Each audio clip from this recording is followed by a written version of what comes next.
Erben Corbo sinubukan ng pakalasin dito ni Ronald Uranza, matinding rematch ang ating makikita. Uranza, Merben Corbos, Edson Corbadura, at dito ba si Dominic Perez, si Junel Carcuiba umangat rin ang harap-harapan sa peloton at nasa likuran din. Si Luigi, kita nyo na binakuran kagad, grabe yung mga depensahan, lumabas pumasok, sa gitna naman. Si Carreño, si Dani nakabantay sa mga lalabas, grabing depensahan kagad kapag patag talaga yung kalang ruta, no?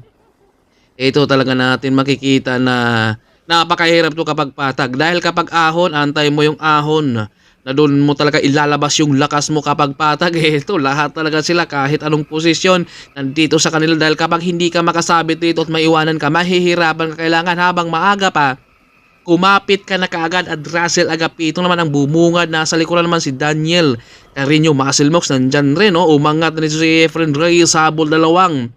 M7-11 kaagad dahil kapag may aagwat kailangan habulin na kaagad dahil kapag hinayaan nila mapapagod sila habang maaga pa. Parehas lang yung pagod dikitan mo na kaagad para hindi na at maudlot na yung pag-agwat ba. Kumaga para madikitan. Dalawang 7-11 kaagad nakakapit rito kay Efren Reyes ng Team Army sa kanyang pag-angat at paglabas. Talagang wala silang kaibigan sa loob ng karera. Mamaya na ito sila magkamahan pagkatapos dahil todo piga para makabuo at para makakawala rito. Medyo naputol kaya hinabol na muna ng kakampi dahil humahanap sila ng diskarte rito at ito, napakalakas talaga to. Ang mga victory sa paghahabol dahil sa national sila yung nagpapatulin talaga sa ating grupo sa peloton natin. Dito naman sila naman yung naghahabol kapag may babaan at rito habol, nagtatawag na si Daniel dito na kayo naman rito maghabol dahil kailangan ko rin magpahinga. May sumubok na naman sa harapan kapag nagpahinga. Syempre yung mga nasa likod naman ang babanat, dapang-dapa rin dito sa likod. Si Danny Muscle Mox nandyan rin, nakatutok sa likuran, binabantayan niya rito rin. Umangat rin dito si Danny dahil walang bumanat. Ako rin, baka sakaling makakawala ako rito, sabay lingon rin. Dito ni Danny ang Team 7-11 sa ni Gilbert. Go Danny Boy raw. Siyempre yan yung mga dating magkakampi ng mga MTB boys at dito lumipat sila sa RB kaya ito ay napunta sa Team 7-11. Grabe to pumanay si Danny sa ahon. Yun nga lang pagod muna siya dito sa patag ngayon. Umaagwat na yung dalawa rito. Pero meters lang at kapag patag kasi tansyado talaga kaysa ahon. Pero kapag ahon to, baka nawawala na rin yan si Danny. Edgar Nieto naman ang humatak rin sa peloton. Joe Rosales nasa likuran din. Etong si Dennis Gabaldon, ito yung mga dating pro. Medyo nagbalik na rin sila dahil matapos nga meron na namang laro ng Tour of Luzon. Tinatawag nito ni Dennis Gabaldon, si Joe Rosales, pero nagpapahinga pa sa likuran at solo breakaway natin. Dennis Gabaldon, malakas to sa rimati at malakas din to pumanay. Yun nga lang, siyempre kapag ikaw ay nagbalik, medyo mahirapan ka rin talaga. At Kyle naman ang humatak, nasa likuran din. Si Edgar Nieto, Uranza, Jumar, Liam. Ito na ating solo breakaway. Malapit na siyang inabutan pa ni bagong breakaway na naman. Dahil inabot rin si Dennis Gabaldon. Lumabas na naman si Efren Reyes. And dito na naman yung mga sprinter natin ang ating abangan. Dahil Dominic Perez, kakampi niya, Uranza. Ano kayong mga diskarte? Mayroon kayong mga korpuhan kayo rito. Siyempre, lumabas rin Junel Carcuiba kasama si Carl Mande. Ito yung mga nagbabalik talaga, matapos talagang lumaro ng Ronda Pilipinas, bigla silang nawala hanggang sa nagbalik ang Tour of Luzon. Talagang marami talagang nagsibalikan rin sa pag-iinsayo at the 3-man breakaway. Nagkaroon ng kasama si Efren Reyes, kasama niya dito si Carl Mande at saka si Junel Carcuiba. Ito, umiinit na yung hita dito ni Efren Reyes dahil nararamdaman rin talaga nila yung tulong dahil kapag mabagal ka dyan, hindi ka makakawala, kailangan mo talagang bilisan or talagang tiisin mo yung lakas mo para makakawala ka. Ang tuloy na yung labas rito. Daniel nandito na. Uranza, hindi rin siya nagpapaiwan rin dito dahil ito yung veterano. Kapag naka-gold ka kasi sa national, talagang tataas talaga yung kumpiyansa mo rito sa sarili mo, kaya sumisigaw na dito si Uranza, tara ituloy nyo, dahil lamang ako sa inyo. Ganun talaga, Kapag ang sprinter, dilala nyo sa rimatihan, alam nyo na talagang mahirap talunin, kaya kinakargahan dito ni Uranza. Pero syempre namumula ang likuran dahil naghahabol rin dito si Corpus dahil kailangan niyang dikitan rin dito si Uranza at hindi niya pwedeng iwanan yan dahil yung ating aabangan ngayon, Uranza, Dominic Perez at Efren Reyes, plus marami pa rin tayo mga amateur dito na sprinter din ha. Kaya ito ramdam na dito ni Corpus yung kanilang tulin no. Kailangan talaga ng mabilis dito yung kanilang speed para makakawala sila sa peloton dahil kapag mabagal ay talagang dugtong lang eh. Kailangan makakawala talaga sila at unti-unti na nga silang lumayo rin dito dahil matulin talaga yung kanilang speed kasama si Jomar. Eto na napuputol na nga dito. Dumadahan-dahan na silang umagwat dito rin. Dahil siyempre sa tulin kapag yung mga nasa likod ay naiwan talagang mahirapan ang kumapit. Carmante, Johnson, Julian, siyempre nandito si Dominic Perez na aabangan natin rito. Yung mga sprinter, Jonel Carcueva, Jomar, Rex Agbanlog, nandito na dumadapa na rin si Corpus pero hindi mo rin pwede ubusin dyan. Sa pagtrangko, kailangan talagang gamitin mo muna yung mga kalaban mo. Jomar naman ang pumali, Joel Carcueva naman ang nasa likuran din. Dito yung mga dating mga ex-pro natin na nagbabalik ngayon at meron din tayong mga bagong pro na talagang sinusubukan nila na kaya na ba talaga nilang sumabay. Dominic Perez nandito sa harapan no? Ito yung mga dating mga sprinter na talagang napakalakas to. Kapag nagkatapat yan sila ni Ryan Tugawin, ang ganda nung rimatihan talaga sa gimba no? Yung MTB na para magigiba nila yung kanila mga bike talagang sa sobrang lakas at sa bilis at sa diin na. Andito naman si Edson sa harapan. Ito talaga yung nasa Victoria na napakalakas talaga. Mapapatag, mapaahon yan. Nandyan sa kanya. Uransa, kinakargahan na naman niya dito. Siyempre, nandito yung mga iba sa likuran na nag-aantay. Nasabit-sabit lang muna. Kaya kinakargahan lang rito rin. Kapag nakabungad, itong mga veterano para magkalasan daw sila. Dahil marami sila. Ito, umagwat yung apat. Uransa, habol siya kagad rito. Dahil kapag hinayaan pa niya na aagwat, mapapagod siya habang maaga pa. Dikitan niya para kunti lang raw ay yung pagod. Siyempre, kapag veterano na ito, kuha na ng tubig rito. Ito yung harapan. Yung ating breakaway dahil umagwat na talaga ng tuluyan dahil malatulin yung kanilang palitan kanina para makabuos talaga sila ng breakaway. Fransa, dahan-dahang pumanay at dahan-dahang biglang pinakalas na dito. Si Corpus, grabe talaga si Uransa. Nagkakatinginan sila at kinakargahan na dito ni Uransa para maiwan si Corpus pero nakakapit at binantayan naman dito ni Corpus yung speed ni Uransa. Grabe, nakikiramdam lang si Uransa dito kung kaya man niyang pakalasin na. Ito, palitan. Nabigla si Corpus kaya dinikitan niya kaagad kanina. Dahil hinatak na Baka umagwat pa at Edson naman ang pumalit. Siguro mga tatlong piga na dito. Talagang buka kaagad. Siyempre, kailangan mo rin talagang magre-reserve dyan dahil kailangan yung finish line. Dito, kailangan mo talagang dumiskarte muna. Kung baga hindi ka muna magtatrangko dyan. Kung baga tatlong piga o apat na diin mo rito, buka ka kagad para talaga hindi ka rin mahubusan. Dahil kapag ubusin mo lang sa trangko, alam nyo na. Talagang masasabi mo talaga na bakit kaya naubusan ako. Parehas naman kaming nag-iinsayo. Kasama rin natin dito ay si Jan Paul Laurita, Jomar Calmanze, Jonel Carcueva, Rex Agbanlog, Uransa at saka Dominic Perez, Mervin Corpus, Efren Reyes ang abangan natin. At nandito rin si Julian. Malakas din to Rumimante kahit nag-aral to pero talagang napakasipag rin talaga mag-ensayo rin dahil ganun naman talaga kapag mayroong kang pangarap sa sarili mo kahit anong hirap yan, kahit anong pagod ay kaya mo talagang tiisin para sa pangarap mo. At Dominic Perez pumiga na naman dito. Ito yung mga malakas talaga yan. Rumimate, abangan natin to ngayon. Ang mga sprinter dahil nagkakatapat na sila dito, Corpus, Uransa at Dominic Perez talagang pinipiga niya nasa likuran naman. Etong si Uransa, Corpus, dinikita niya talaga yung mortal na kalaban, no? Biglang pinasabog na nga dito ni Dominic Perez yung kanilang breakaway, talagang humahanap sila ng discarte para magkalasan sila dito at kinabiyosan pa dyan.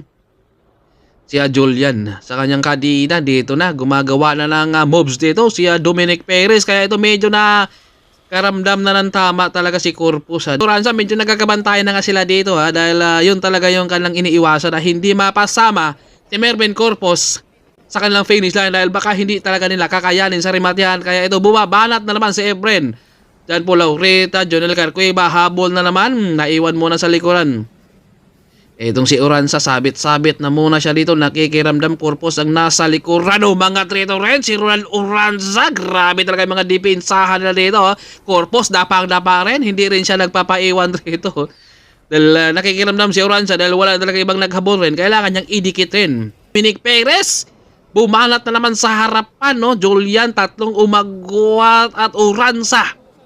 Umabol rin siya kaagad rito dahil nakita niya dito na si Corpus talaga medyo may tama na. Tinamaan na sa puso rito kaya Gusto na mag-jump rito ni Junel pero antay niya muna dahil medyo tinamaan talaga si Corpus sa kanilang mga balatan, sa kanilang mga pigaan kanina dahil nag-usap-usap din kanina si Oranza dito. Kailangan natin kakargahan para malunod si Corpus dito dahil kapag dadalhin natin sa rematihan, baka hindi natin kakayanin sa remate. Kaya ito kinakargahan, pilit talagang pinapakalas nila dito si Corpus dahil mahirap talaga isama to sa rematihan din dahil sa kanyang tangkad rin. Mga natin dahil naiwan na rito si Corpus ngayon pero nakakasipa pa kung maghanda pa siguro tong pumalas rito si Corpus ngayon. Uransa dinadala dito dahil ayaw niyang isama si Mervin Corpus sa kanilang breakaway dahil baka hindi raw nila kakayanin sa rematihan. Kaya dinala ni Uransa, palitan na sila dito at nandito na si Dominic Perez kasama na kay matinding laban ang ating aabangan dito pero hindi pa pumayag si Corpus dahil binitbit ng kakampi. Dumikit Uransa, kinakargahan na naman para hindi makakapag-recover pero naka-prewell na si Corpus dito. Sabi niya, dumikit talaga ako, kailangan ko talaga para manalo rin dahil medyo inalat pa talaga si Corpus dahil hindi pa talaga siya makakabawi. Kaya ligo na siya dito, nakikiramdam na naman, umangat naman si Efren Reyes, Daniel, Kenneth Maramba, Uransa habol at hindi rin sila nagpapaiwan. Nagbabantayan na sila dito kung sino mag-jump. Johnson nag-jump na rin. Naiwan sila dito, Dominic Perez, Julian Corpus kasama si Edson Corbadora ng Team Victorious Sports at bubungad si Julian dito. Sabi niya, tutok na muna kayo sa akin dahil syempre kailangan ko ring manalo dahil baka may kurpuan kayo, ako wala. Kaya baka matatalo ako, kaya binitbit na dito ni Julian, Edson Corpus. Grabe yung mga tiis talaga kailangan, no? Pagod na sila at medyo ramdam na rin talaga dito ni Corpus yung kanyang pagod, oh, dahil nagpaiwan na siya or kaya binabantayan niya dito si Dominic Perez. Grabe yung pumiga talaga si Corpus, oh. Edson, no? Ang binanata niya dito para tumulin, dinaanan lang. Ang tuloy ng hatak rito ni Edson, kaya ito hindi nakakapit kahagad. Yung apat na iwan, Julian, chinaga, tiniis para humabol rin Corpus. Nasa likuran ni Dominic Perez. Dahil sa 64 kilometers talagang medyo grugihan rin talaga yan, ha. Dahil kapag maiksi lang talaga ang laban, nandun talaga yung tulin, bilis, yung mga interval at yung mga Dominic Perez. Habol naman dito si Corpus, hindi rin siya magkapaiwan dahil sabi niya, kaya ko pa to, tiisin ko to dahil marihas naman tayo mga pagod. Yun nga lang, medyo ako ay tinamaan ngayon sa puso kaya naka-prewell na dito si Corpus pero lumalaban pa. Sabi niya, baka kaya ko pa talaga. Grabing tiis talaga ang kailangan, no? At ramdam na dito ni Corpus talaga kung kalang tulin pero kinakargahan na naman dito ni Edson dahil nakita talaga niya dito na mahirap talaga isama si Corpus sa rematihan. Kaya dito kakargahan natin para malunod at saka kumalas.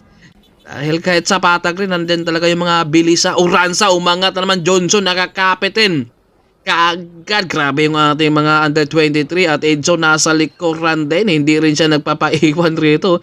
Grabe yung ating mga under 23, kapit na kapit rin, ha. So, maghanda talaga silang makikipagsabayan. Ito yung maganda, no? Kailangan hindi ka talaga matakot lumaban rin sa mga pro para maipakita mo rin kung ano pa ba ang kulang at ito ay naiwan. Eh napailing na dito sila Corpus dahil naiwan sila dahil binanata ni Uransa.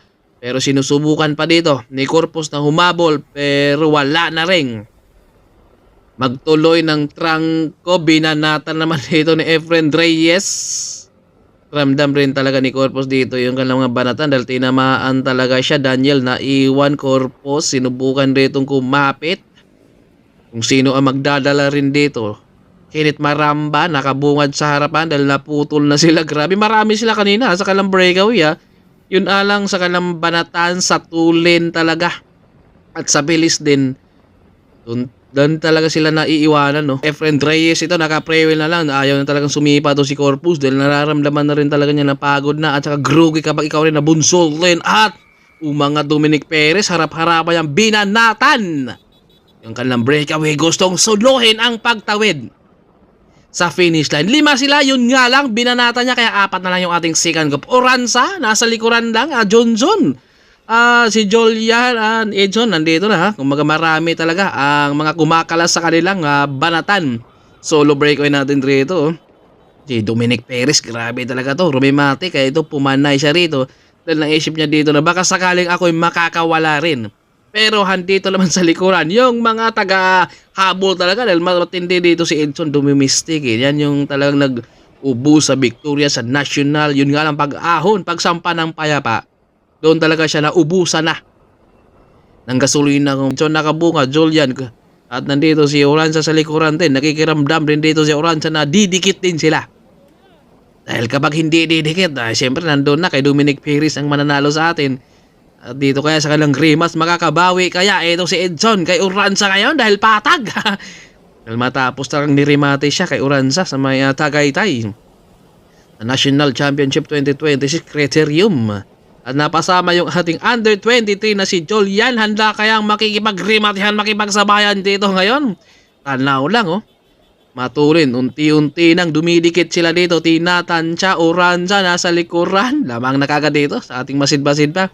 Si Oranza kapag dumikit. Pero kapag hindi dumikit naman, mahirapan din dito si Oranza Dahil siyempre lalaban rin ng remate ito si Edson dahil babawi rin yan. Sabi niya sa sarili niya, dahil tinalo mo ako, babawian kita ngayon. Pero nandito sa likuran si Oranza, lamang talaga to. Yung nasa harap ay yun talaga yung pagod. Naman malapit na dito, tanaw na Dominic nakabungad sa harapan. 54-53 kibis na yung hatag ni Edson rito para habulin dahil nandyan yung finish line. Julian dapang-dapa rin at nasa likuran si Oranza, tinatansya, tinatanaw ang finish line dahil malapit nang inabutan rito. Oranza umangat ng dahan-dahan sa kanan, pumanay, pumiga at umagwa, tumutok muna dito kay Dominic. Biglang lumabas na etong si Oranza sa may lingon rito at ito na nga yung ating nag-champion. Inabot si Dominic sa kanyang breakaway. Grabe talaga si Oranza. Inutakan talaga. At pangalawa, si Julian pangatlo natin dyan. Si Edson pang-apat din. Siya Dominic. Ito rumimati pa si Kenneth Maramba. Sayang yung breakaway.